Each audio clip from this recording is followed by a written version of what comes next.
যুব দিবস উপলক্ষে ৪,৯৮৫ জন যুবকে ৪৭ কোটি টাকারও বেশি ঋণ দেবে সরকার।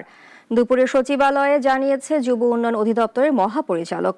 প্রযুক্তি নির্ভর যুবশক্তি ও বহুপাক্ষিক অংশীদারিত্বে অগ্রগতির লক্ষ্য নিয়ে আগামীকাল পালন করা হবে জাতীয় ও আন্তর্জাতিক যুব দিবস। প্রতি বছরের মতো এবছরও আগামীকাল পালন করা হবে আন্তর্জাতিক যুব দিবস। এবছর প্রতিপাদ্য নির্ধারণ করা হয়েছে প্রযুক্তি নির্ভর যুবশক্তি, বহুপাক্ষিক অংশীদারিত্বে অগ্রগতি। এবছর আমরা একটু ব্যতিক্রম এই দিবসটিকে উদযাপন করতে যাচ্ছি। যুব দিবস উপলক্ষে দুপুরে সচিবালয়ে সংবাদ সম্মেলনে কথা বলেন যুব উন্নয়ন অধিদপ্তরের মহাপরিচালক ডক্টর গাজী মোহাম্মদ সাইফুজ্জামান।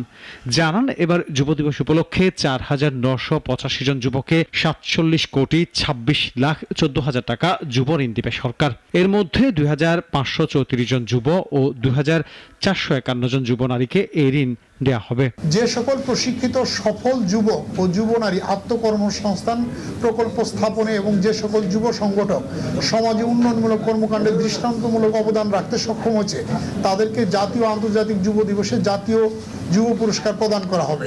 সড়কে শৃঙ্খলা ফিরিয়ে আনার লক্ষ্যে ট্রাফিক পুলিশের সহযোগী হিসেবে কাজ করার জন্য ১,০৭৬ জন যুবককে ট্রাফিক ব্যবস্থাপনা ও সামাজিক সচেতনতা বিষয়ে প্রশিক্ষণ দেওয়া হয়েছে বলেও জানান যুব উন্নয়ন অধিদপ্তরের মহাপরিচালক। Not in education or employment and training, এই ধরনের যুব সংখ্যা কিন্তু প্রায় ১,৭৫,০০০-এর মতো আছে। তাদের আত্মকর্মসংস্থানের জন্য আমরা একটা প্রকল্প নিয়েছি, সেটা ওয়ার্ল্ড ব্যাংকের সহযোগিতায় ইভলিউশন চলছে। সেখানে প্রায় আমরা ১০ লক্ষ যুবকদেরকে প্রশিক্ষণ দিতে পারবো বিভিন্ন ট্রেডে।